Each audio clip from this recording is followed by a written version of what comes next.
Hi viewers.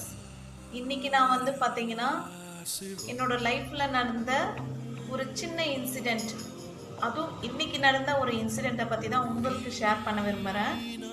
என்னன்னு பார்த்துக்கிட்டிங்கன்னா, இன்னைக்கு நான் என்னோட ஹஸ்பண்ட் ஆஃபீஸ் போக போகிறாரு. அவரை ட்ராப் பண்ணுறதுக்காக நான் வண்டியில் போயிட்டு வந்தேன், நானும் என் பிள்ளைங்களும். அப்போ சடனாக வந்து பார்த்தீங்கன்னா என்னோட பொண்ணோட செப்பல் வந்து நடு ரோட்டில் கீழே விழுந்துருச்சு. நாங்கள் போய் அதை எடுக்க போகிறோம். அந்த வழியில் பின்னாடி வந்த ஒரு பொண்ணு, அவங்க நல்லா ஒரு எஜுகேட்டடாக நல்லதாக இருக்காங்க. அவங்க வந்து பார்த்திங்கன்னா எங்களை கீழே கூட இறங்கவில்லை. நீங்கள் கொஞ்சம் ஓரமாக வெயிட் பண்ணுங்கள், நான் எடுத்துகிட்டு வரேன் அப்படின்னு சொல்லிட்டு என் பொண்ணோட செப்பலை கொஞ்சம் லாங் ஆயிடுச்சு. நாங்கள் திரும்பி போக கஷ்டம்தான், ஆனால் இருந்தாலே நாங்கள் போய் எடுத்துகிட்டு வரலாம்.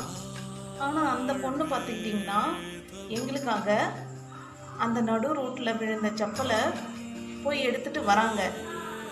எடுத்துகிட்டு வந்து எங்ககிட்ட கொடுக்குறாங்க. நாங்கள் தேங்க்யூ சொன்னோம். ஆனால் அந்த ஒரு இன்சிடெண்ட் வந்து பார்த்திங்கன்னா என்னை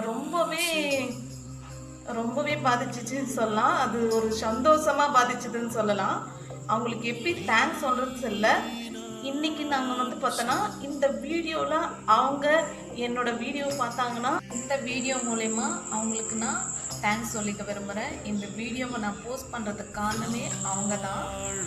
இந்த ஜென்ரேஷனில் நம்மளோட குழந்தைங்களோட இல்லை நம்மளோட வீட்டில் இருக்கிறவங்க செப்பலவே நம்ம காலில் கூட தள்ளி விடுறோம், கையில் எடுத்து போகிறதுக்கு கூட நம்ம கஷ்டப்படுவோம். அப்படிப்பட்ட இந்த ஒரு ஜென்ரேஷனில் அவங்க அடுத்தவங்களோட குழந்தை யாருன்னே தெரியாதவங்க ஒரு குழந்தைங்க ரோட்டில் இருந்து நம்மளுக்காக ஒரு ஹெல்ப் பண்ணாங்கன்னா அவங்கள கண்டிப்பாக பாராட்டலாம். இதே மாதிரி இருக்கிறவங்க நம்ம பாராட்ட தான் செய்யணும், இல்லைங்களா? ஸோ இந்த வீடியோ அவங்களுக்காக தான் நான் போஸ்ட் பண்ணுறேன். என் வீடியோவை அவங்க பார்த்தாங்கன்னா ரொம்பவே நான் எல்லோரும் முன்னாடி தேங்க்ஸ் சொல்லிக்க விரும்புகிறேன்.